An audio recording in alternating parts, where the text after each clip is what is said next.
neste lugar. E esse Deus quer falar conosco através da palavra. Abra vossas Bíblias em Joel, livro do profeta Joel, capítulo 2.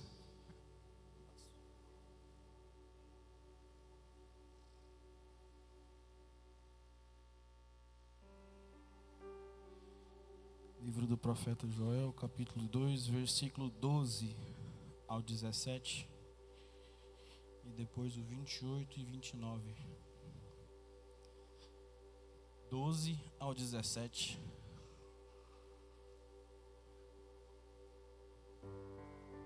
Versículo 12 ao 17.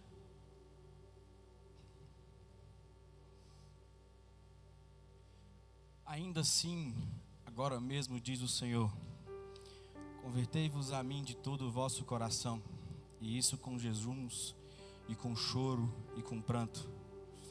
E rasgai o vosso coração, e não as vossas vestes. Convertei-vos ao Senhor vosso Deus, porque Ele é misericordioso e compassivo, e tardio em irar-se, e grande em beneficência, e se arrepende do mal. Quem sabe se voltará e se arrependerá, e deixará após si uma bênção, em oferta de manjar e libação para o Senhor vosso Deus? Tocai a buzina em Sião, santificai um jejum, proclamai um dia de proibição. Congregai o povo, santificai a congregação, ajuntai os anciãos, congregai os filhinhos e os que mamam. Saia o noivo da sua recâmara e a noiva do seu tálamo. Chorem os sacerdotes, ministros do Senhor, entre o alpendre e o altar, e digam: poupa o teu povo, ó Senhor, e não entregues a tua herança ao opróbrio, para que as nações não façam escárnio dele, porque diriam entre os povos: onde está o seu Deus? Versículo 28 e 29. E há de ser que depois derramarei o meu espírito sobre toda a carne, e vossos filhos e vossas filhas profetizarão, os vossos velhos terão sonhos, os vossos jovens terão visões. E também sobre os servos, sobre as servas, naqueles dias derramarei o meu espírito. Senhor meu Deus e meu Pai, mais uma vez estou na tua presença. Quero te agradecer, Deus, por tudo que o Senhor tem feito em nossas vidas. Pai, estamos aqui para ouvir a tua voz. Como o Senhor falou comigo nesta palavra, papai. Como o Senhor tocou em mim e fez eu olhar para dentro de mim, Deus, e entender que cada dia nós temos que voltar para si, de todo o nosso coração, todos os dias voltando para o Senhor. Eu te peço, fala conosco, Deus. Desde já eu te agradeço em nome de Jesus Cristo. Amém. Podeis assentar, igreja. Como eu sempre digo, é bem mais difícil estar ali, né?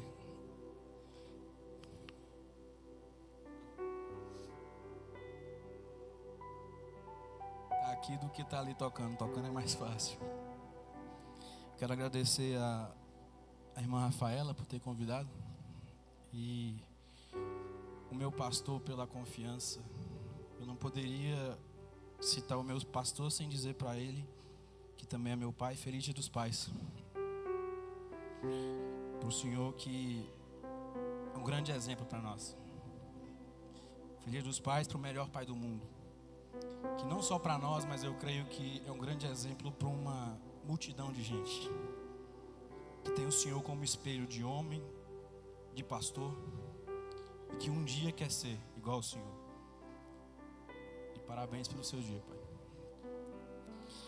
Meus irmãos, o texto que nós lemos vai falar sobre a volta do povo ao Senhor. E como sabemos, passamos os tempos mais críticos e mais difíceis, mais amargos das últimas gerações. Um tempo onde deliberadamente forças sobre-humanas das trevas têm agido para tentar destruir os fundamentos da família, da igreja e da sociedade. Uma grande onda de cristofobia vem pelo mundo.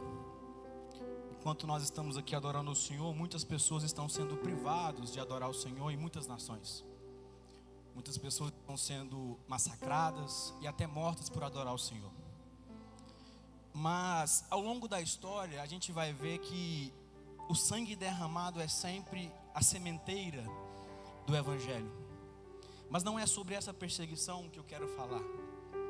Nós estamos passando uma perseguição mais perigosa ainda, que é a perseguição ideológica, a perseguição filosófica, onde ela vem de forma minuciosa, de forma mansinha, e ela cria um ninho e instala no meio do povo, e ela vai minando a nossa fé todos os dias, e tem tentado de forma tremenda entre a mídia, as faculdades, a derrubar todo o ensinamento e os fundamentos da nossa fé.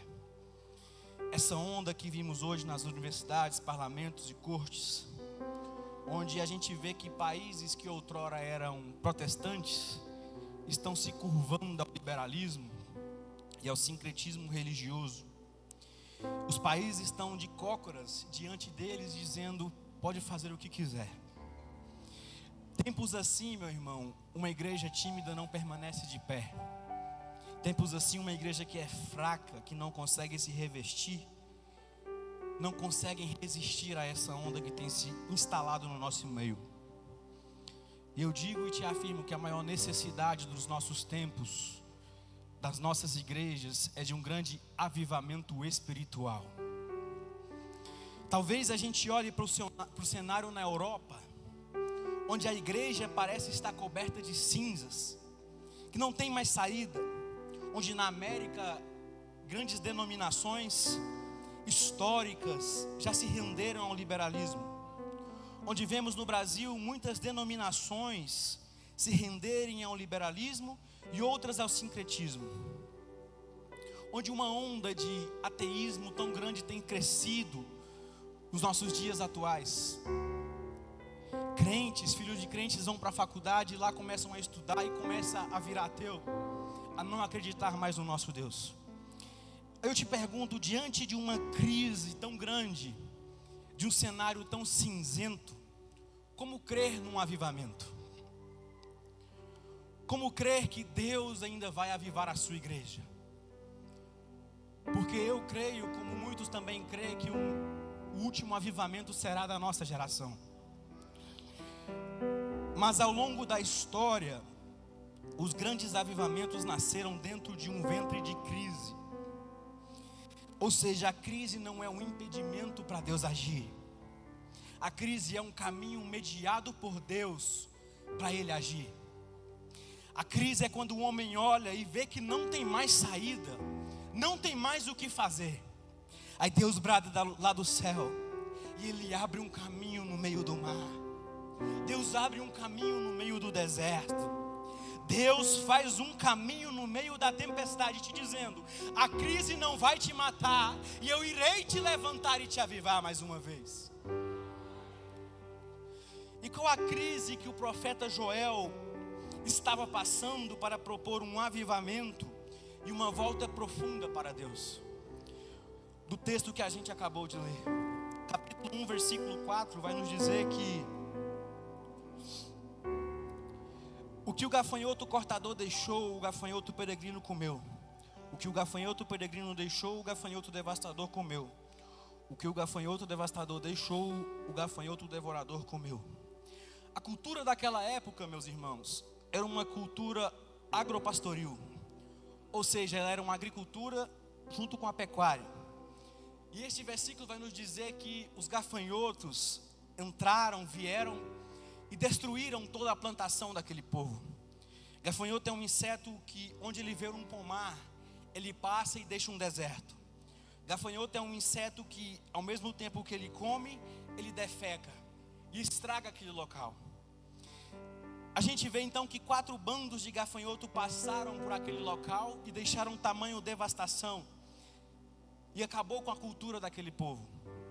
Segundo lugar, versículo 10 do capítulo 1, vai nos dizer que os campos estão arruinados, a terra está seca, o trigo está destruído, o vinho novo acabou e o azeite está em falta. além do gafanhoto ter passado, havia também uma grande crise de seca, onde se a chuva não desce, não produz. Se não produz alimento, a mesa não tem comida. Se a mesa não tem comida, eles estão passando fome. Terceiro lugar, o versículo 12 vai nos dizer: a vinha está seca, a figueira murchou, a romanceira, a palmeira, a macieira e todas as árvores do campo secaram. Secou-se mais ainda a alegria dos homens. Ou seja, todas essas árvores que a gente acabou de ler são árvores frutíferas, e elas estão secas também. As árvores que eram frutíferas, acabou-se o fruto. Aquele povo já tinha acabado com a devastação de gafanhoto. Há uma grande seca e não tem mais fruto. Quarto lugar, versículo 17 vai nos dizer: as sementes estão murchas debaixo dos torrões da terra, os celeiros estão em ruínas, os depósitos de cereal foram derrubados, pois a colheita se perdeu. Ou seja, a única esperança que aquele povo tinha eram umas sementes que estavam guardadas ainda. E eles, com total esperança em Deus, foram lá e plantou essas sementes. Mas a Bíblia vai nos dizer que essas sementes também se secaram. Quinto lugar, versículo 18 do capítulo 1: como muge o gado, as manadas andam agitadas, porque não tem pasto. Até os rebanhos de ovelhas estão sendo castigados. Ou seja, também o gado daquele povo está morrendo. Há uma grande crise econômica daquela sociedade. Eles estão passando fome naquele tempo. E além disso, no capítulo 2, a crise não fica só na seca. A crise não fica somente na devastação. A crise também entra em algo de Estado. Ou seja, um exército militar, provavelmente o exército sírio, eles cercam a cidade. Joel está descrevendo o tempo do profeta Neemias, que o exército sírio entrou no Reino do Norte, onde a capital era Samaria, e acabou com tudo. E este mesmo poderoso exército cerca também Jerusalém, com poder irresistível. Ou seja, o povo está cercado, o povo está entrincheirado, o povo está encurralado e não tem condições de resistir. Este é o cenário, irmãos. Uma crise política, uma crise econômica. No versículo 9 do capítulo 1, vai nos dizer: as ofertas de cereais e as ofertas derramadas foram eliminadas do templo do Senhor. Os sacerdotes que ministram diante do Senhor estão de luto. Ou seja, há uma grande crise na igreja, porque os sacerdotes não tinham o que comer. Há uma crise no Estado, há uma crise na economia, há uma crise na política, há uma crise social. Ou seja, o profeta Joel descreveu que todo lado que aquele povo olhava era crise, crise, crise, crise. Qual era a esperança desse povo? Não havia mais esperança para este povo. Todo local que ele olhava era crise, não tinha mais o que comer. Não dava para fugir porque o exército estava na porta. Não tinha o que fazer.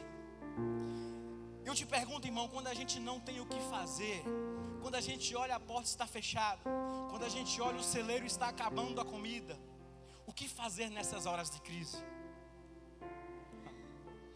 O profeta Joel então entra no texto que acabamos de ler, capítulo 2, versículo 12. O Brasil pode estar em crise, o mundo pode estar em crise, nós podemos estar em crise, os homens podem estar desesperados, mas quando na crise o povo de Deus se volta para Deus, nasce o sol da esperança. Quando o povo de Deus se levanta no meio da crise, nasce a cura e nasce a restauração, não só da igreja, não só nossa restauração, mas a restauração da nação. O profeta Joel então conclama para aquele povo, para que eles voltem o coração para Deus. Eu não sei a forma que você chegou aqui, eu não sei qual que é a sua crise que você tem enfrentado, mas Deus está mandando dizer: olhe para o céu e volte o coração para mim. Volte o seu coração para Deus. E quais os aspectos dessa volta para Deus? O primeiro ponto é uma volta de relação pessoal com Deus. O versículo 12 vai nos dizer: Declara o Senhor: volte-se para mim de todo o teu coração. Deus não está querendo de nós uma relação institucional. Não se trata apenas de ser um membro da Assembleia de Deus, Ministério Fama, ou de qualquer outra denominação dessa cidade. Se trata de saber, de ter uma intimidade com Deus, de saber que é Ele quem tem poder para fazer o melhor para nós, de saber que é Ele quem tem poder para mudar a nossa história. Um Deus que pode nos levantar, um Deus que pode voltar-se para nós. É tempo da gente buscar uma relação com Deus mais íntima, não só de vir para o culto como se fosse algo normal. Temos que entrar no culto entendendo que aqui está o Rei dos Reis, que aqui está o Senhor dos Senhores, e Ele quer de nós uma relação mais íntima, algo mais perto de nós, não algo superficial. Segundo ponto, uma volta com profundidade de todo o vosso coração. Não é uma volta, irmão, por conta que está doendo o meu calo. Não é uma volta porque o desemprego bateu na porta. Não é uma volta porque meu celeiro está vazio. É uma volta com uma grande profundidade. Sabe por quê? Como o profeta Oséias disse: ó Israel, seus anos acabam cedo demais. Ou seja, quem volta para cá tentando, buscando bênção, logo que recebe a bênção sai de novo. Deus quer de nós um relacionamento com profundidade. Deus quer que a nossa volta seja com profundidade, para a gente conhecer além do Deus da bênção, e não só a bênção de Deus. O terceiro aspecto, essa volta para Deus tem uma diligência. O versículo 12 vai nos dizer: a gente tem que voltar com todo o coração e com jejum. Jejum, irmãos, é um exercício espiritual que é tão desprezado nos nossos dias, que tem tanto afetado os nossos dias. É uma balela de ficar sem tomar coca por uns dias jejuando para Deus. Não, meu irmão, quando a gente está jejuando, nós estamos abstendo do pão da terra, para nós comermos o pão do céu. Nós estamos abstendo do alimento da terra, dizendo: Deus, o alimento daqui é bom, mas o alimento do Senhor é melhor. Precisamos voltar para Deus, desejando mais a Deus, jejuando em favor disso. Quando foi a última vez que nós jejuamos, pedindo para nós voltarmos o coração para Deus? Jejuamos pedindo a presença de Deus no nosso meio.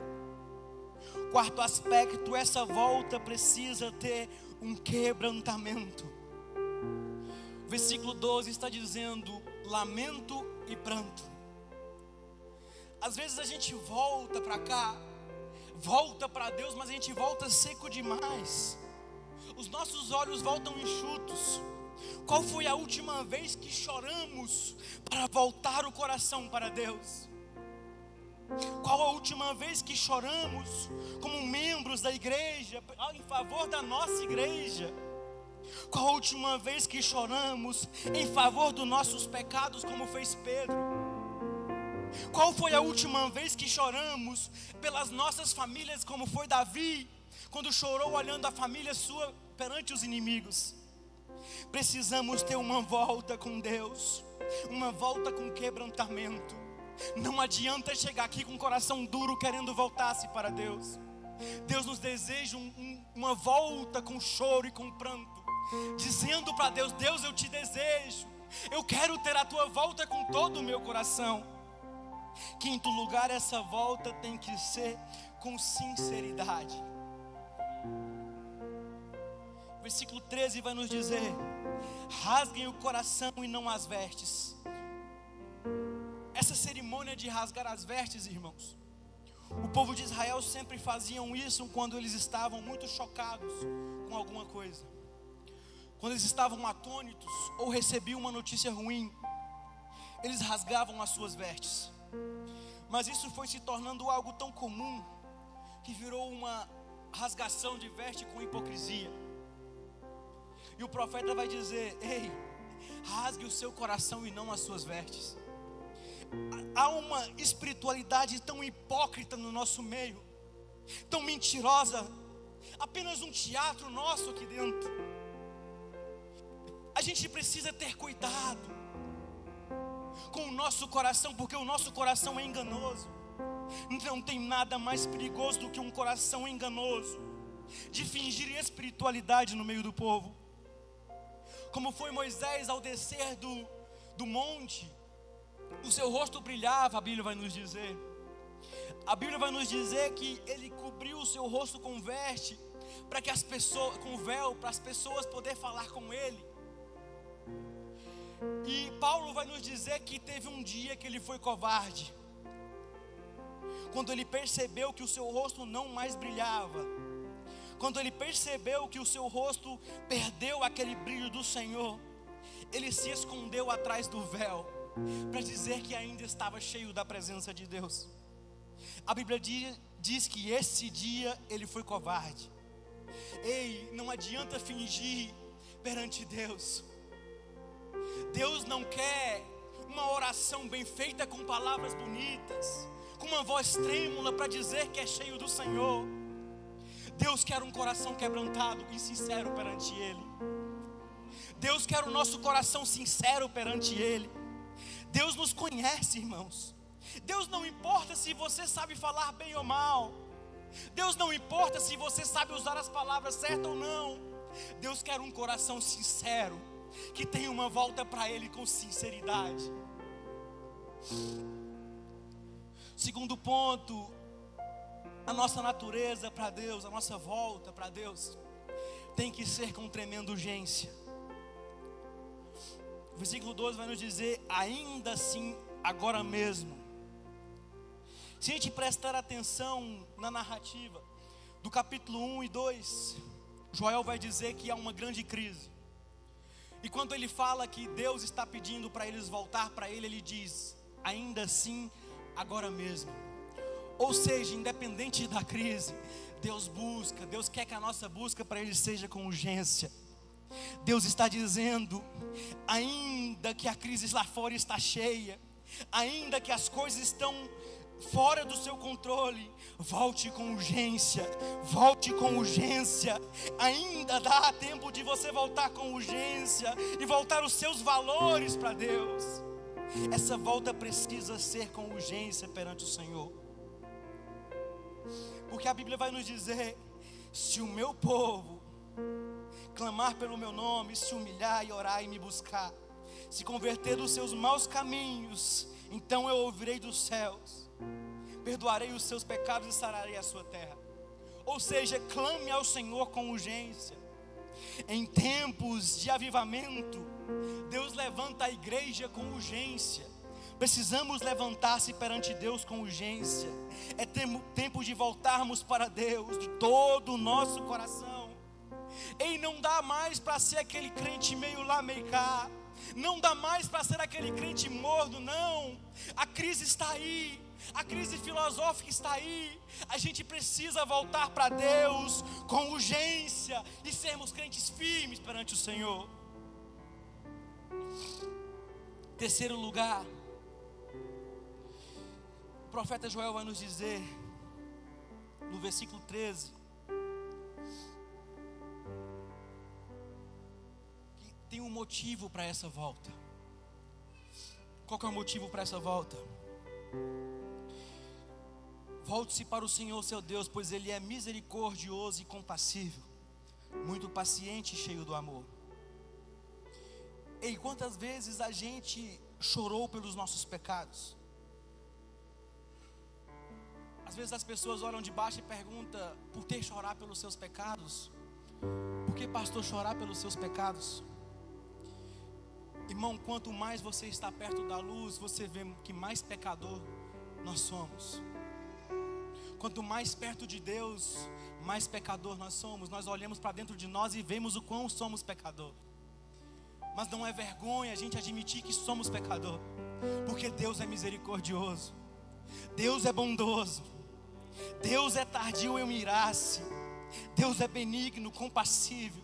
e ele se arrepende das desgraças. Olha aqui, ele arrepende e não envia a desgraça para o teu povo. Ou seja, há tempo de voltar para Deus. Olhe para dentro de nós mesmos e vemos os nossos pecados. Há tempo de voltar para Ele, porque Ele é misericordioso e é benigno.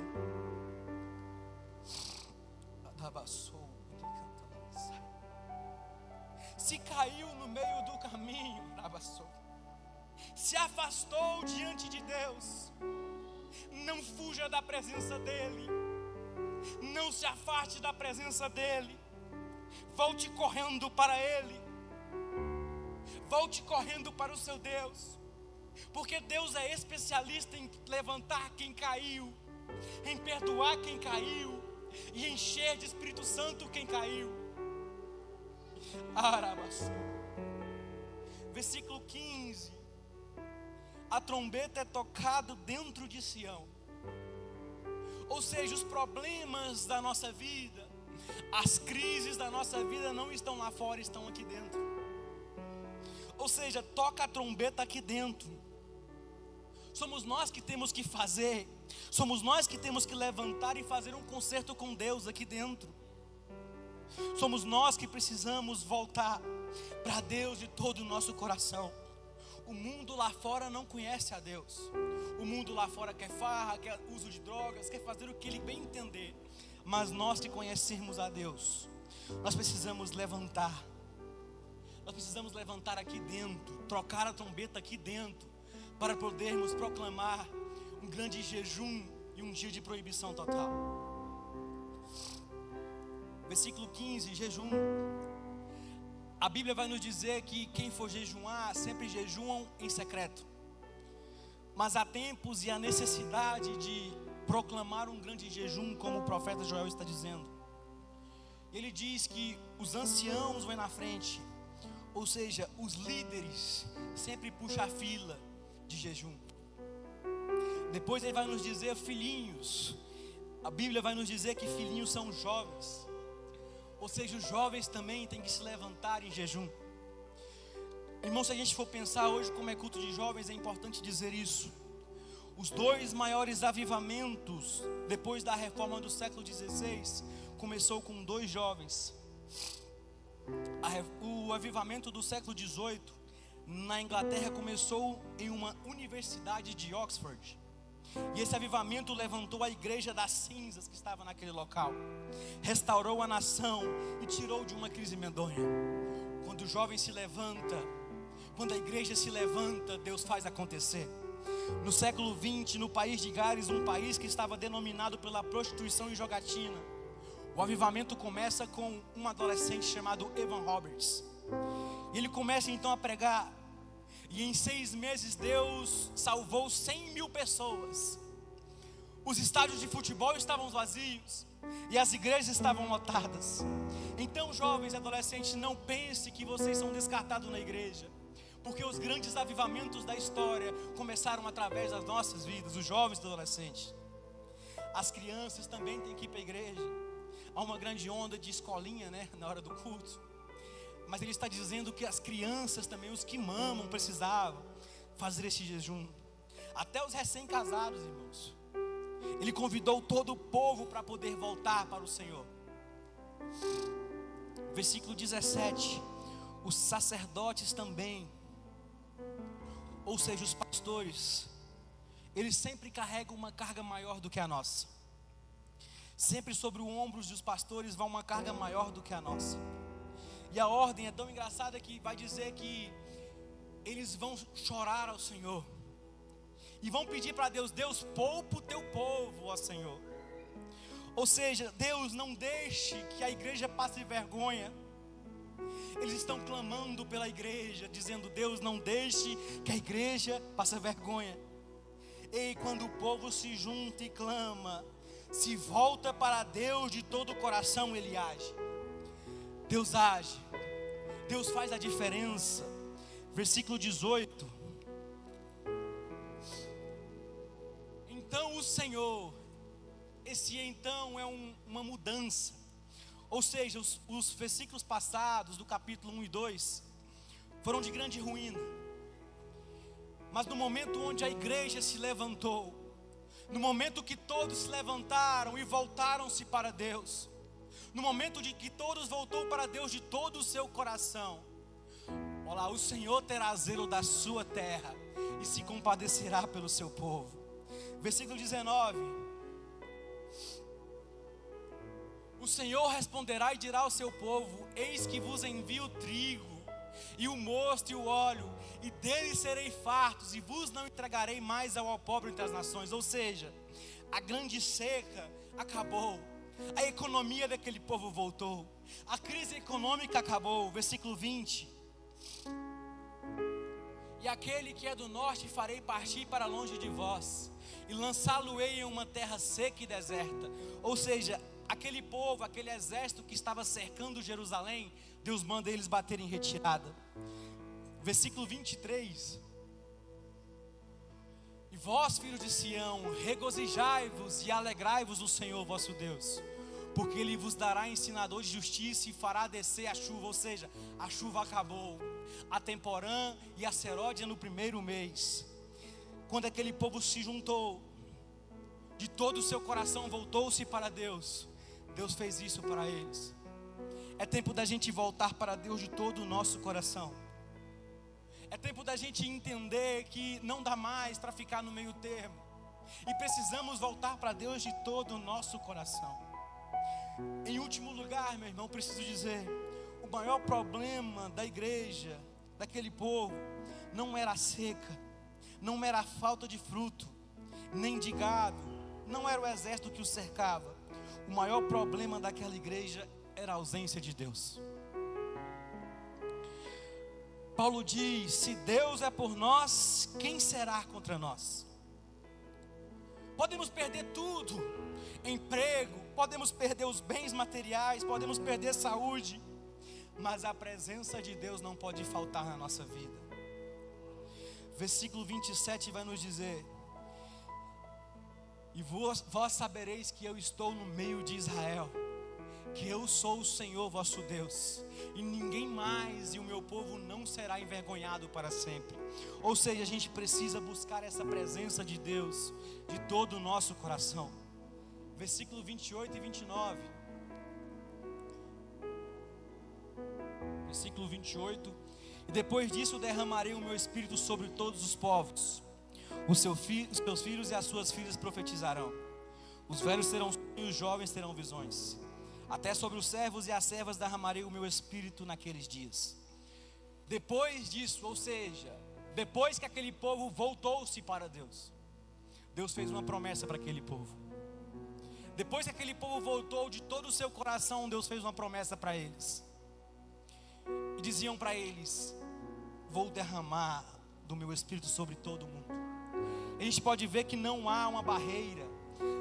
Está dizendo que Deus vai romper todas as barreiras e vai derramar para todo mundo. Essa promessa se cumpriu 600 anos depois, no dia de Pentecostes, onde o povo começou a ver aquilo e começou a questionar, dizendo: eles estão bêbados, o que esse povo está fazendo? E Pedro levanta e diz: a profecia de Joel está se cumprindo no nosso meio. E essa profecia, irmão, não acabou lá. A profecia também está nos nossos dias. Deus quer derramar o seu poder sobre a nossa vida. Deus quer nos levantar mais uma vez. Mas nós precisamos entender e voltar-se para Ele de todo o nosso coração. É tempo de se arrepender, de nós nos arrependermos e voltar para Deus de todo o nosso coração, sem deixar brechas, sem deixar espaço para nada. Eu agradeço pela oportunidade.